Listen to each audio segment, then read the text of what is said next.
June 30th, 1908. Siberia. 7:17 a.m. local time. An explosion happens in the wilderness. It flattens 80 million trees. It's heard from thousands of kilometers away. But there is no crater. No obvious cause. This is the story of the Tunguska Event. Welcome to Shadow Files. To understand what happened, we need to look at the location. This is the map of Siberia. The event occurred in a remote area near the Podkamenia Tunguska River, one of the most isolated regions on Earth. In 1908, it was nearly impossible to get there quickly. Just endless taiga forest, rivers, and wildlife. The perfect place for something extraordinary to happen without witnesses. At exactly 7:17 in the morning, something entered the Earth's atmosphere. Eyewitnesses across a huge area described the same thing. A blinding light. A massive fireball moving across the sky. Then, seconds later, an explosion so powerful it was heard 1,000 kilometers away. The explosion released energy equivalent to 15 megatons of TNT. That is roughly 1,000 times more powerful than the atomic bomb dropped on Hiroshima. And it happened in 1908, decades before nuclear weapons were invented. The blast wave was catastrophic. It flattened everything in its path across an area of 2,150 square kilometers, larger than the entire city of Moscow. Look at this photograph. This was taken 21 years after the event, in 1929, by Russian scientist Leonid Kulik. Approximately 80 million trees were knocked down, all pointing outward from a central location, like giant matches scattered by an invisible hand. The blast was so powerful that people 500 kilometers away were knocked to the ground. Windows shattered in cities across Europe. For weeks after the event, the night skies across Europe and Asia glowed so brightly that people could read newspapers at midnight without artificial light. Why didn't scientists rush to investigate? Russia in 1908 was on the edge of chaos. World War I. The Russian Revolution. Civil War. The Russian scientific community was in disarray. Nobody had resources to send an expedition to Siberia. This is Leonid Kulik. He was a Soviet scientist who became obsessed with the event. In 1927, he led the first scientific expedition to the site. The journey was brutal. They crossed frozen rivers. They fought through dense forest. When they finally arrived, they made a discovery that changed everything. They found the destruction exactly as reported. Millions of trees knocked flat. But there was one massive problem. There was no crater. Let me repeat that. No crater. If a large meteorite had crashed to Earth with this much force, there should have been a massive impact crater. Instead, at the very center of the destruction, the trees were still standing. Burned. Damaged. But standing straight up.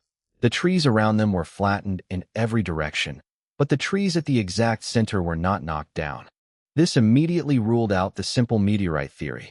Something had exploded in the sky, not on the ground. But if it wasn't a meteorite impact, then what was it? Let me walk you through the main theories. First, a stony meteor that exploded in the atmosphere, called an airburst. Most scientists today accept this as the most likely explanation. But no large meteor fragments were ever found at the site. That is very unusual. Second, a comet. Comets are made mostly of ice. If a comet exploded in the atmosphere, it would vaporize completely, leaving no fragments. This would explain why nothing was recovered. But a comet that big would have been visible in the sky for weeks before impact. Nobody reported anything unusual. In the 1970s, some physicists proposed something extraordinary. A tiny black hole passing through the Earth. This theory has been mostly dismissed. A black hole would have caused effects on the opposite side of the planet, which were never observed. Another exotic theory involves antimatter. If a small piece of antimatter had entered our atmosphere, it would have caused a massive explosion. But large amounts of natural antimatter should not exist in our region of space. This theory is also considered unlikely. So which theory is correct?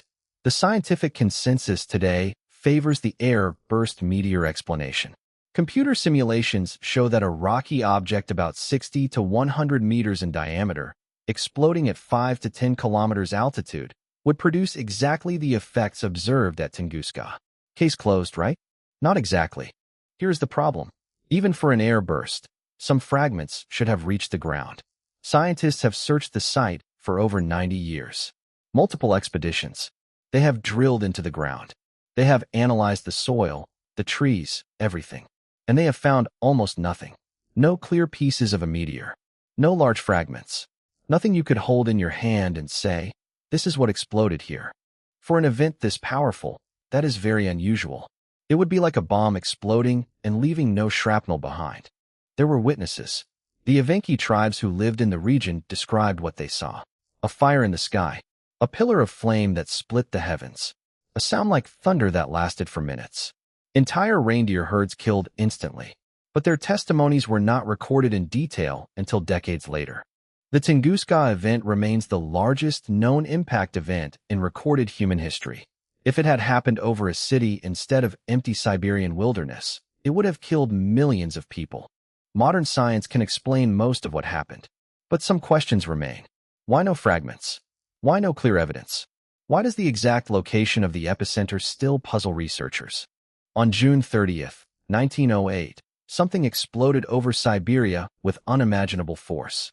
We may never know exactly what it was, or if it could happen again. Case File 1908. The Tunguska Event. One massive explosion. 0 fragments. 115 years of questions. This file remains open. Because some cases don't end with certainty. They end with wonder. See you in the next file.